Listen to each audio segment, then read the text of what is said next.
Welcome back to Vistriti education. आज का जो हमारा शिक्षण वीडियो में टॉपिक होने वाला है वह मॉन्टेसरी विधि के बारे में होने वाला है। इस विधि के बारे में आज हम पूरी चर्चा करेंगे। इसे प्रश्न आने की संभावना रहती है। तो शुरुआत करते हैं आज की जो हमारी विधि है मॉन्टेसरी विधि। सबसे पहले तो ये महोदया तो कौन है? मौर्य मॉन्टेसरी है। इन्होंने मॉन्टेसरी विधि क्या है इसके बारे में हम सबसे पहले जानेंगे। सबसे पहले तो ये कहाँ की निवासी थी, तो आपको ध्यान में रखना है यह इटली की निवासी थी। मौर्य मॉन्टेसरी का जन्म कहाँ हुआ? तो इटली में हुआ। प्रश्न आया हुआ है कि मौर्य मॉन्टेसरी कहाँ से बिलोंग करती है, तो हमें ध्यान रखना है इटली से, और 1870 में हुआ था। मॉन्टेसरी पद्धति के जनक, जो मॉन्टेसरी पद्धति है वह जनक कौन मानी जाती है? तो डॉक्टर मौर्य मॉन्टेसरी स्वयं ही इस शिक्षा पद्धति की जनक मानी जाती है। विशिष्ट आवश्यकताओं को ध्यान में रखकर गहन अनुसंधान कार्य किए।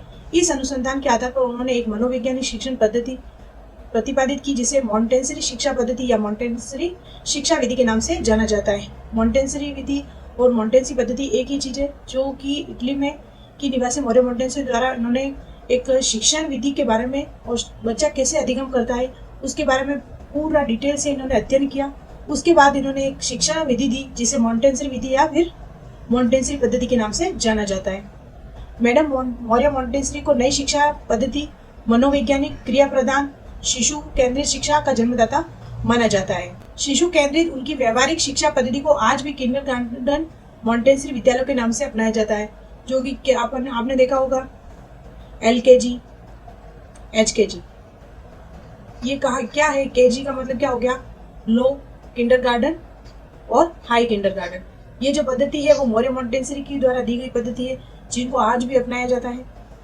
शिक्षा एक प्रक्रिया को मानते हुए उन्होंने अपनी शिक्षा में 3 से 7 वर्ष की अवस्था में बच्चों की शिक्षा पर जोर दिया। इस महान शिक्षा शास्त्री का निधन 1952 में कहाँ पर हुआ? तो हमें ध्यान में रखना है इंग्लैंड में हुआ।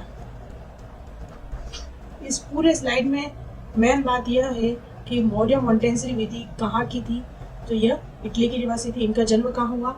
1870 में हुआ।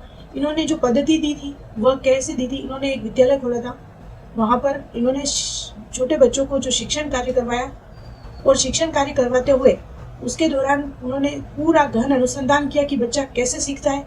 उसको ध्यान में रखकर उन्होंने एक शिक्षा पद्धति दी, जिसके नाम है मॉन्टेसरी शिक्षा पद्धति के नाम से जाना जाता है। यह शिक्षा पद्धति मनोवैज्ञानिक और क्रिया प्रदान और शिशु केंद्रित शिक्षा यानी कि छात्र केंद्रित शिक्षा का जन्मदाता माना जाता है। इनका मानना था कि बच्चा स्वयं किसी क्रिया को अगर करके सीखता है, क्रिया के माध्यम से सीखता है, तो वह ज्यादा सीखता है। और जो किंडरगार्टन मॉन्टेसरी विद्यालय के नाम से अपनाए गए हैं वह भी किसकी देन है? मॉन्टेसरी की। और जो इन्होंने गहन अध्ययन किया था 3 से 7 वर्ष की अवस्था के बच्चों पर, जो मॉन्टेसरी विधि है, ये प्रश्न भी आता है कि बालक मॉन्टेसरी विधि किस बच्चों के लिए पर जोर दिया था, तो हमें ध्यान में रखना है 3 से 7 वर्ष के बच्चों के लिए। ये ऑप्शन में ध्यान में रखना है। देखते हैं अब आगे। मॉन्टेसरी स्कूल किसे कहते हैं? मॉन्टेसरी स्कूल होता क्या है उसके बारे में देखते हैं। बालक को शिक्षा प्रदान करने के लिए एक विशेष प्रकार की पाठशाला आयोजित की जाती है, जिसका नाम मॉन्टेसरी पाठशाला कहते हैं। और मॉन्टेसरी पाठशाला को में जो कक्ष होते हैं उनको एक लहर कक्षा कक्ष के नाम से भी जाना जाता है। लहर कक्षा कक्ष। इस पाठशाला में एक बाल भवन होता है, जिसमें बाल भवन में एक बड़ा कमरा होता है, छोटे छोटे अन्य कमरे भी होते हैं। जहाँ बड़ा कमरा होता है, इससे सभी प्रकार की आवश्यकता सामग्री उपस्थित होती है। जो भी शिक्षण से संबंधित सामग्री है वो सारी विद्यालय में उपस्थित होनी चाहिए, इनका मानना था। जबकि छोटे कमरों में बालकों को विश्राम, भोजन आदि की व्यवस्था होती है। इसके साथ ही बालक के खेल कूद और के लिए बगीचा उपलब्ध होना चाहिए। मॉन्टेसरी स्कूल में क्या क्या होना चाहिए? बाल भवन होने चाहिए, विश्राम और भोजन के लिए पर्याप्त व्यवस्था होनी चाहिए, खेल कूद के लिए भी होना चाहिए। बाल भवन में सफाई आदि का कार्य बालक अपने हाथों से ही करते हैं। यह सभी मॉन्टेसरी पाठशाला कहलाती है। मॉन्टेसरी पाठशाला में क्या होता है? जो सारी व्यवस्था है वह बच्चों को उपलब्ध करवा दी जाती है। वह अपने साफ सफाई वह स्वयं करते हैं, जिससे बालक कर्मेंद्रियों के माध्यम से सीखने पर बल भी देता है। नेक्स्ट क्या है? मॉन्टेसरी शिक्षा का प्रमुख लक्ष्य क्या था? क्या कारण था कि मॉन्टेसरी शिक्षा में बल दिया गया? मैडम मॉन्टेसरी ने इस पद्धति में निम्न सिद्धांतों की प्रमुख रूप से बल दिया। सबसे पहला, बालक स्वतंत्रता पर बल देता।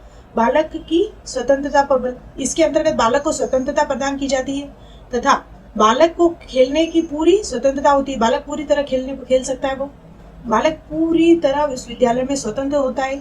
वह अपनी इच्छा अनुसार खेल खेल सकता है और बालक अपनी प्रवृत्तियों, अपनी क्षमता के अनुसार खेलना, पढ़ना, लिखना कुछ भी चाहे कर सकते हैं, यानी कि प्रत्येक बालक क्या करेगा, अपनी अभिरुचि से कोई भी कार्य कर सकता है। अभिरुचि पर अपनी अपनी रुचि के अनुसार वह खेल सकता है, पढ़ना चाहे तो पढ़ सकता है। ऐसा विद्यालय में शिक्षा दी जाती है। इस प्रकार की क्रियाओं के माध्यम से उसे आगे की शिक्षा दी जाती है।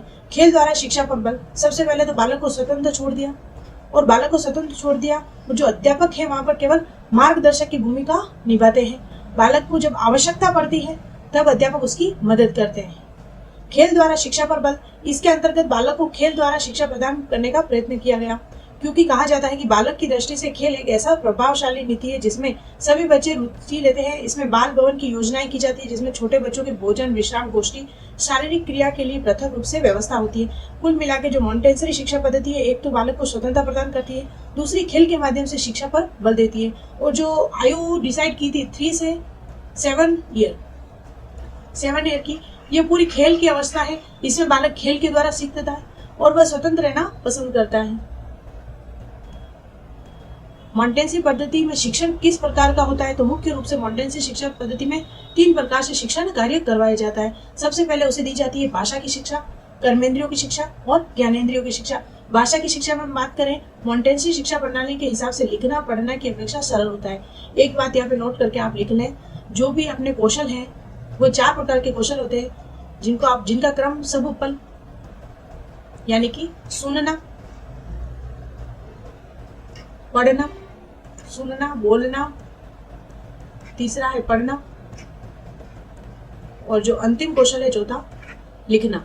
लेकिन मॉन्टेसरी का सबसे मुख्य प्रश्न यहाँ से बनता है कि मॉन्टेसरी का माना जाता था कि बालक लिखना पहले सीखता है पढ़ने से, तो वह इन कौशल में चारों में परिवर्तन कर ये दोनों तो एज इट इज रखते हैं, लेकिन उनका मानना था कि बोलने के बाद बालक लिखना सरल रहता है उनके लिए, और उसके बाद रहता है पढ़ना। उनका मानना था कि लिखने में उच्चारण की आवश्यकता नहीं होती है, इस कारण बालक जल्दी सीखता है और जल्दी लिखना प्रारंभ कर देता है। इसके अनुसार लिखने में उच्चारण की आवश्यकता नहीं होती है, इसलिए बालक लिखना सरलता से सीख जाता है, किंतु पढ़ना कठिनता से सीखता है। सबसे पहले भाषा की शिक्षा में, इसमें आपको ध्यान में रखना है कौशल का क्रम क्या है। इसको याद रखने के लिए आप कर सकते हैं सब लब। मॉन्टेसरी का क्या है, सुनना, बोलना, लिखना और पढ़ना, जबकि मनोवैज्ञानिक क्रम क्या है, सुनना, बोलना, पढ़ना और लिखना। एक ये अलग बात यहाँ पर करते हैं मॉन्टेसरी।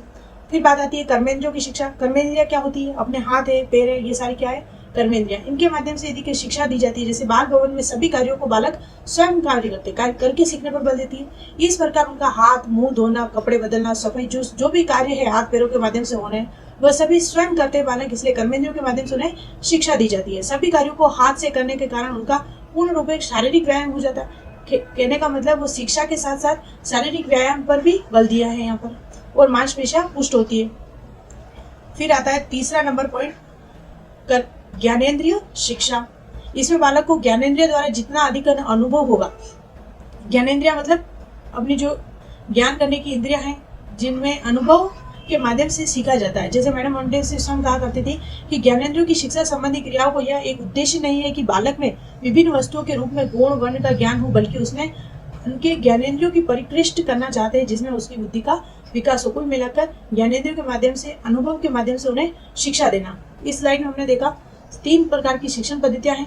सबसे पहली है भाषा की शिक्षा, कर्मेंद्रियों के माध्यम से शिक्षा और ज्ञानेंद्रियों के माध्यम से शिक्षा। 3 प्रकार की शिक्षण की व्यवस्थाओं की बात करती है मॉन्टेसरी।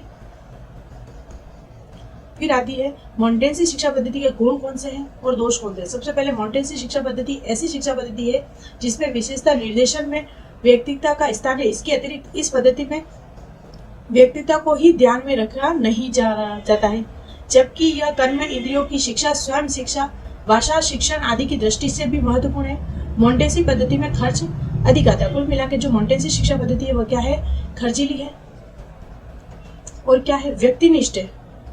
प्रत्येक बालक के ऊपर ध्यान देने पर आकर्षित करती है, उसके ऊपर प्रत्येक बालक पर यूनिक होता है। मॉन्टेसरी का मानना था कि प्रत्येक बालक यूनिक होता है, उसकी व्यक्तित्वता होती है। अधिक खर्चीली होने के कारण निर्धन देशों में मॉन्टेसरी पद्धति का उपयोग में नहीं लाई जा सकती। मॉन्टेसरी पद्धति छोटे बालकों के लिए दी गई। जो भी मॉन्टेसरी पद्धति है वो कौन से बालक के लिए प्रसिद्ध है, तो 3 से 7 वर्ष के बालक जो कि छोटे पढ़ते हैं अधिक उपयोगी होती है, जबकि उच्च शिक्षा ग्रहण करने वाले बालकों के लिए यह उपयोग में नहीं लाई जाती है। मॉन्टेसरी पद्धति में इंद्रियों के प्रशिक्षण पर अधिक बल दिया जाता है, किंतु छोटे बच्चे के उच्चारण शुद्धि पर विशेष बल नहीं दिया जाता है। ऐसे छोटे बच्चों में तोतलापन बना देता है। यह दोष हो गए, गुण भी हो गए। Thank you so much. और जो मॉन्टेसरी से संबंधित है इसके प्रश्नोत्तर सीरीज लेके आएंगे इसके बाद हम। और यदि आप फ्री नोट्स चाहते हैं, मॉक टेस्ट चाहते हैं, तो आप डाउनलोड कीजिए फ्री विस्तृति ऐप। और इसकी पीडीएफ अगर आप चाहते हैं, पढ़ना चाहते हैं, रिवाइज करने चाहते हैं, जो भी टॉपिक हो गए, तो मैंने डिस्क्रिप्शन में इसके वेबसाइट लिंक दे रखा है, उसमें जाकर आप सारी चीज़ें देख सकते हैं, रिवाइज कर सकते हैं। Thank you so much.